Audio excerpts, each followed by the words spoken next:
G'day, it's Mitch here. Welcome to Should Have Bought That. Today we're speaking to Adam Earey from Adam Earey Builders. He's been a builder for over 10 years. He builds new homes, does renovations, extensions, everything under the sun.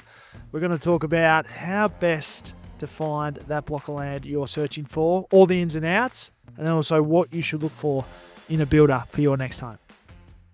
Adam, welcome to Should Have Bought That. Thanks for coming.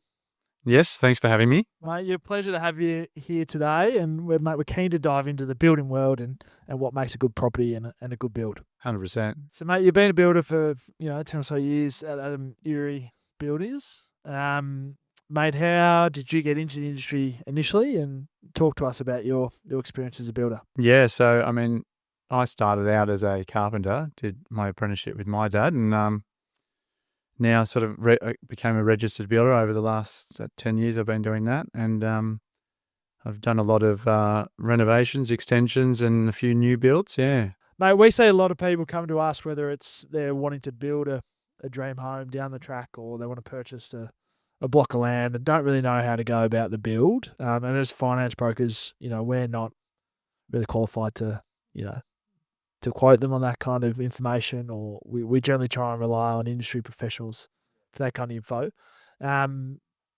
What is your recommendation, in today's market? Is it obviously being a builder?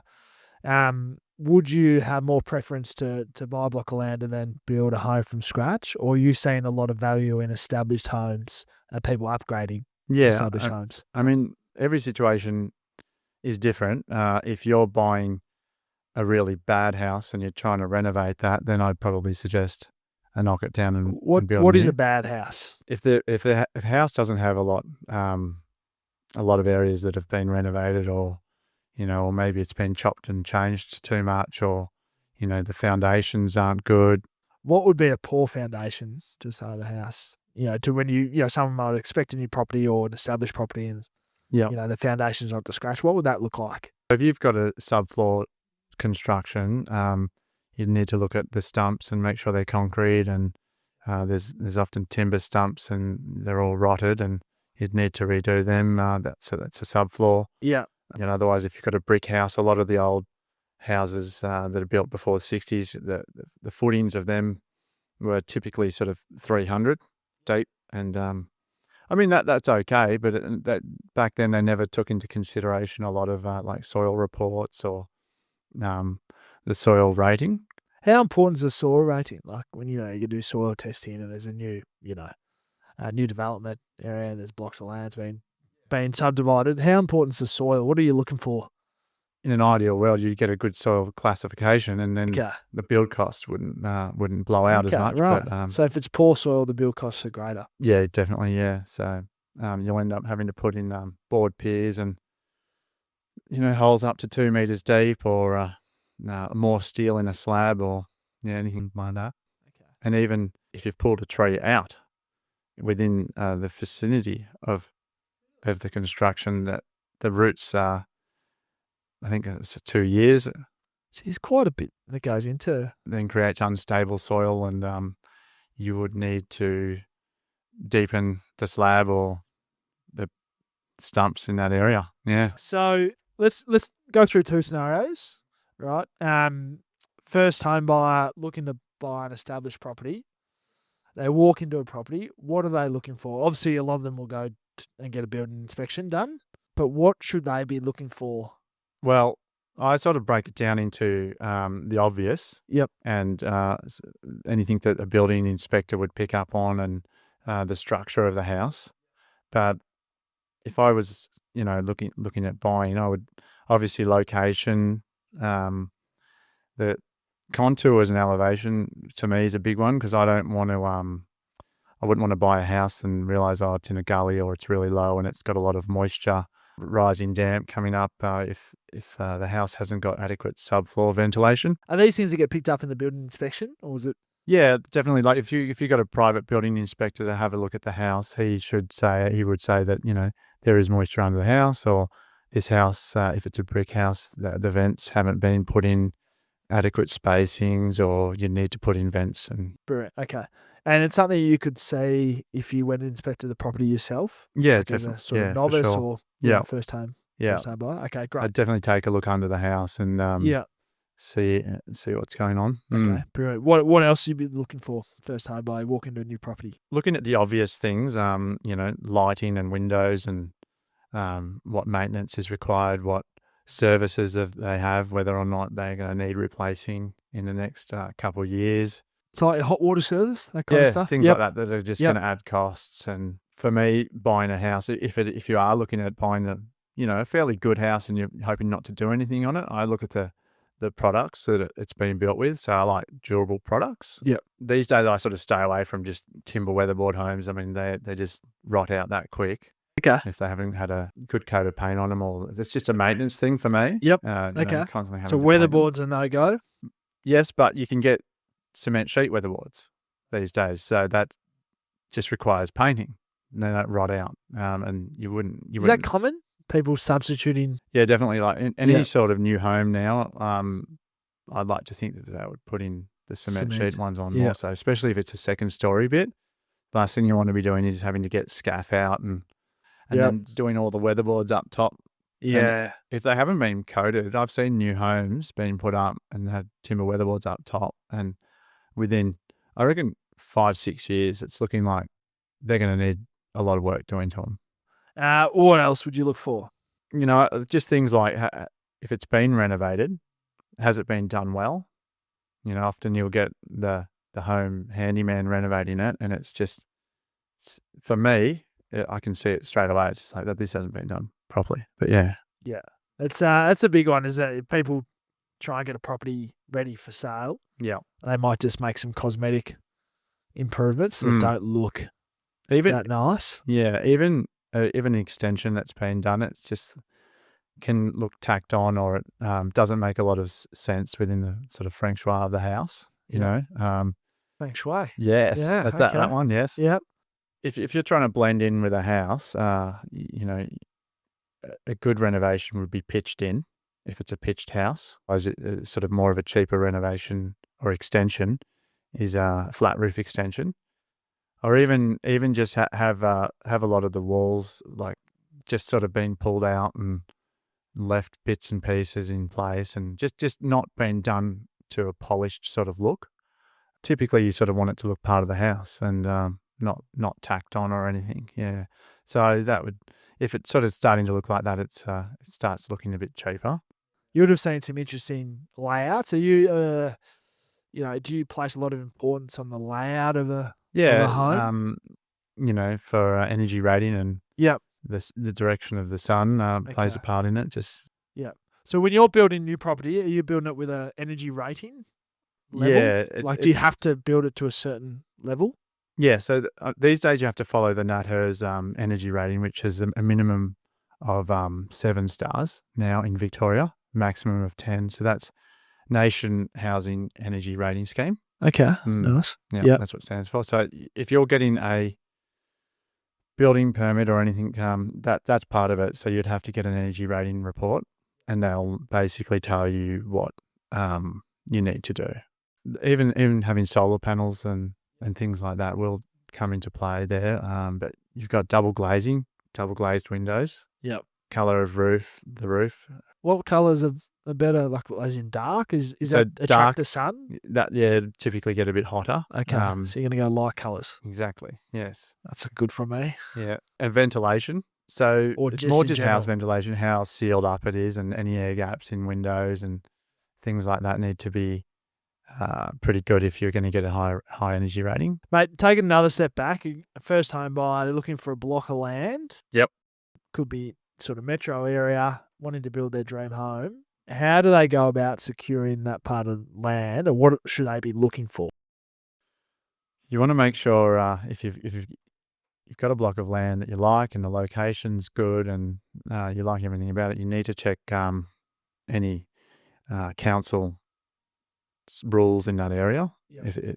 You can look up things on land data on a website there, which will tell you if there's any caveats on the land or easements. And that's on one we hear a lot occasionally. It's like there's an easement running through it. They can't develop the land down the track. Yes. Another big one these days is what the rules are with trees in that area. Just as Oh, trees. back to the trees again, Yeah. because it can add a lot of costs. Yeah, So it's not just about getting an arborist in and cutting down a tree. And, you might not be allowed to, and in that case, it'll ruin all your plans. and you got to build a house around a tree. And the root barrier zone can be quite large. So you might think, oh yeah, we'll just cut through there and dig our footings through there. Well, it probably won't be allowed if it's in a. It's a good point. I did have a client that sold a house because they couldn't get the tree removed. Yes, exactly. The last thing you want to do is buy something, pay all the stamp duty, and then realize, oh, there was this on the block and now I have to sell it. Yeah. He did recommend putting some Roundup on it, but I sort of told him probably not the best idea. Yeah. Moving forward. So anyway, they sold it, so you can show the impact Definitely. of a tree. Yeah. Sloping land, flat land. Yeah. How hard is it to build on sort of sloping land?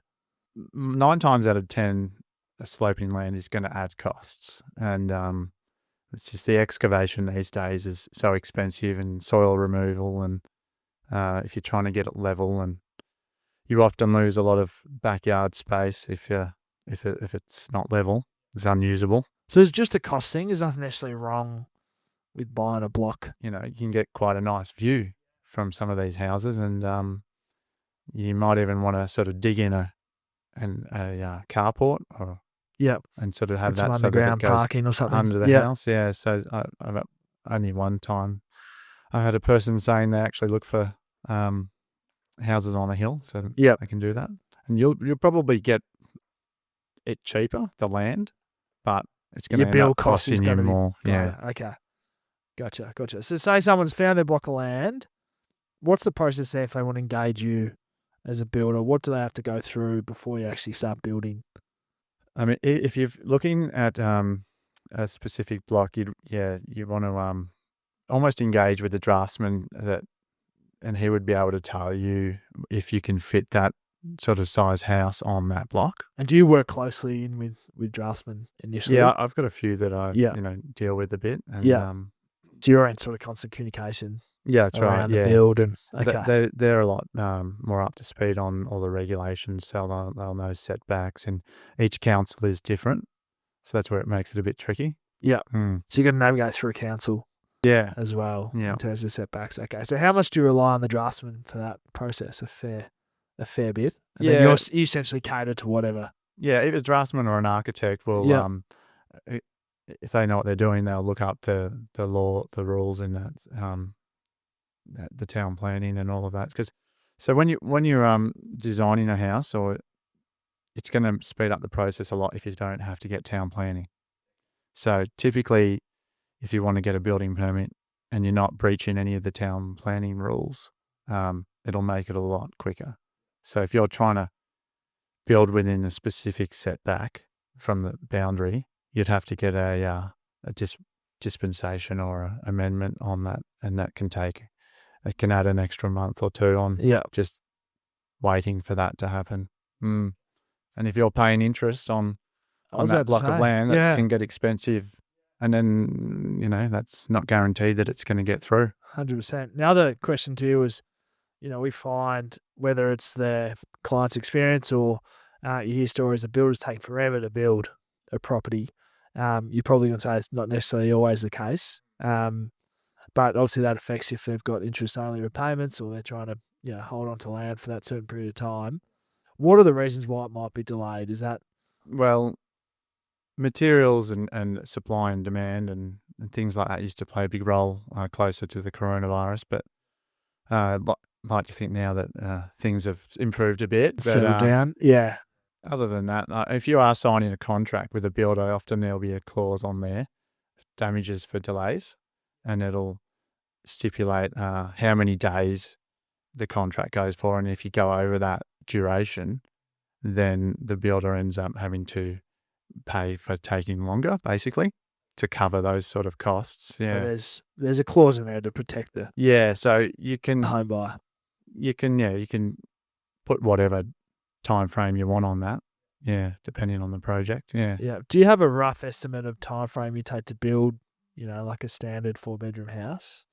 I mean, I think if it's fairly straightforward, 9 months will pretty much cover most things. Okay. Yeah. That's pretty quick. Really? Mm. How do these big builders, like your Metricons and those types, build it so quickly? Is it because their workmanship potentially isn't as strong? Building the same style of house, often, all the trades they're familiar with that construction, and Right. you can refine it So down, and economies of scale. you have all the trades there waiting, ready to go. So you don't have to wait so much, and scheduling probably doesn't play as big a part in it. Moving forward, where do you see the building industry being? Obviously, there's a huge discussion around the cost to build. Do you think people will continue to build their own homes down the track, or do you think people will be more inclined to alter? I feel like these days it's probably almost better to knock down and rebuild, just because the houses are starting to get just a tad too old. But if the house itself is still intact and it's got good bones, as they say, then yeah, I definitely think an extension or a renovation. And knocking down and rebuilding isn't for everyone. They just don't have the budget for it. So you can always, if you're pretty strapped for cash, you can kind of just buy a block and with a renovatable house on it, and sit in it and live in it for however long until you can then afford to and not do what you need to. So if you are building a new home, you are getting the benefits of it having a 6-star rating of energy and having all the footings and foundations, there to last, hopefully, if a builder does them correctly. So that's one plus of building. And, if I was to build my own home, I'd definitely pick products and materials that would be there to last. I always like bricks. I don't think they're going anywhere.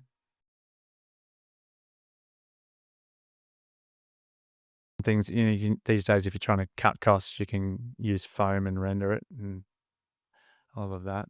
I see so many houses that have been built with the timber look and cladding, and then it's in 5 years they're just needing another oil and the varnish is peeling off, and they look great, but to me it's not for me, that maintenance. Do you build with the idea in mind to have a low maintenance feel to it?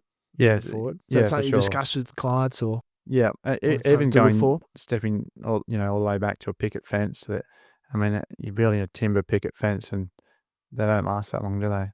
Before they're sort of leaning or falling over or rotted.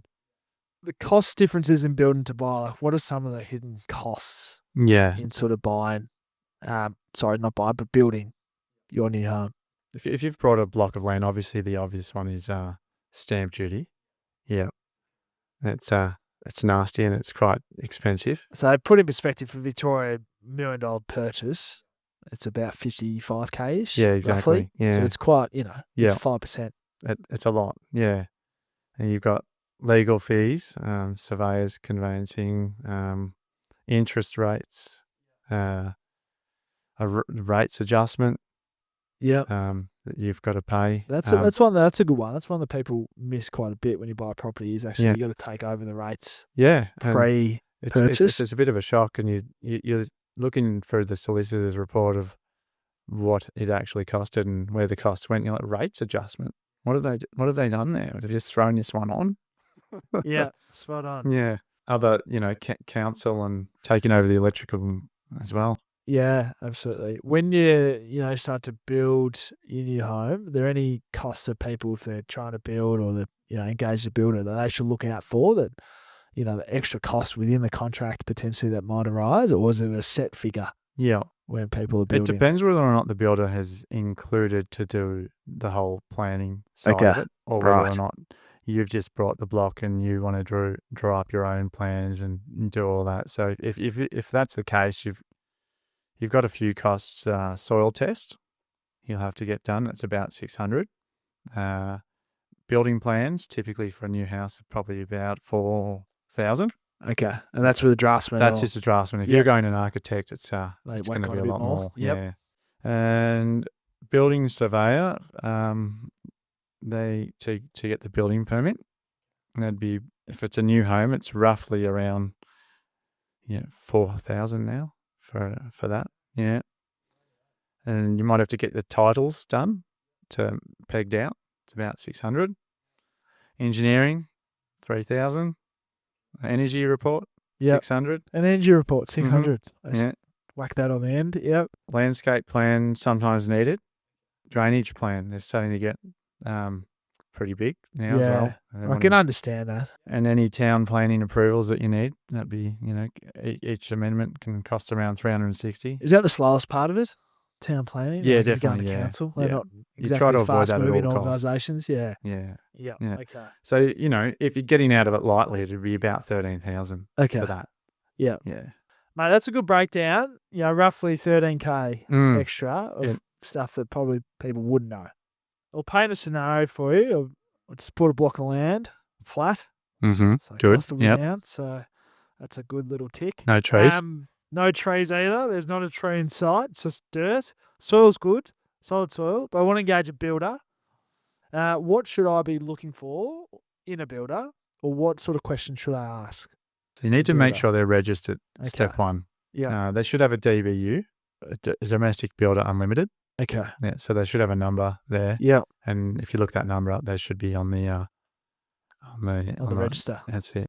I would just see how big they are. See what their plan is. Whether or not they've got supervisors they use, or if they're small, who's involved. Yeah. Do you go through previous case studies of builds? Like, do you take potential clients through, previous work that you've done? Yeah, I would. Yeah, I would. If someone asked, I would give them some numbers, or anyone to give them a call and have a chat to. Okay. Any other sort of curly questions you could ask, or things that people wouldn't know? I think the more questions you can ask, the better feel you can get for the builder, and build up that relationship as well, just to see if you're gonna get along with them throughout the build, and if they're reasonable, and whether or not any extras are going to come into play and what's included. I would always make sure that the contract has a lot of detail as to what they're including. Like full specifications. Exactly, yeah. Yeah. I think if they're just using a typical contract and they haven't specified what they've included, I'd be a little bit wary of that.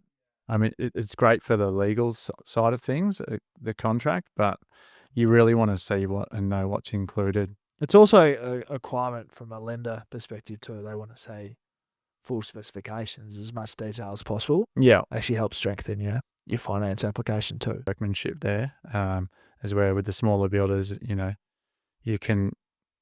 would hope that their quality of things, they spend that little bit more extra effort and engage with the client, and have a chat. And if anything does arise that I think that I would need to speak to them about, I'd have a chat and make sure that they're aware of that. And if they want to change it, if you're going with a big builder, it's just pretty much this is what you're going to get, and there's really no room for changes on that. Yeah, mate, good points. And resale of a property that's might be a big builder. Does that come down to the quality again? The quality of the build is going to obviously have a greater impact, or might have a bit of an impact at resale, 10 years down the track. 10 years down the track, if things are starting to fall apart, that's not going to look good. But I think a lot of the buyers these days, they're really not picking up on a lot of the... Okay, so it's quite hidden. Yeah, that's right, yeah. And to have that private building inspector to come and have a look, to sort of make you aware that they have used treated pine sleepers, and, they might rot out in 5-10 years' time. That would be nice to know that before buying a house. Versus using a concrete sleeper that is harder and more expensive to install. And that's, you might, sort of a more private builder would hopefully let you know that these are your options if you're wanting to go with. Even if something has been designed a little bit out, your excavation out the back for the decking doesn't look big. On the plan it looks good, but on, as you're sort of doing it, you realize that this hasn't really left enough room for that or this or barbecue, or I want to make it a bit bigger. Then that's something that they could do. Yep. Yeah, smaller builders and things. I like it. I think there'll be a lot of demand for building inspectors moving forward. Feels yes. Like. Adam, mate, thank you. Thanks for your intel and your insight into the building industry, and also what makes a good build and what doesn't, and what people should look for. I think they'll get a lot of insight out of that. Thanks for having me, and hopefully I made that a little bit clearer for anyone buying a house and what to look out for. Mate, thank you. No problems.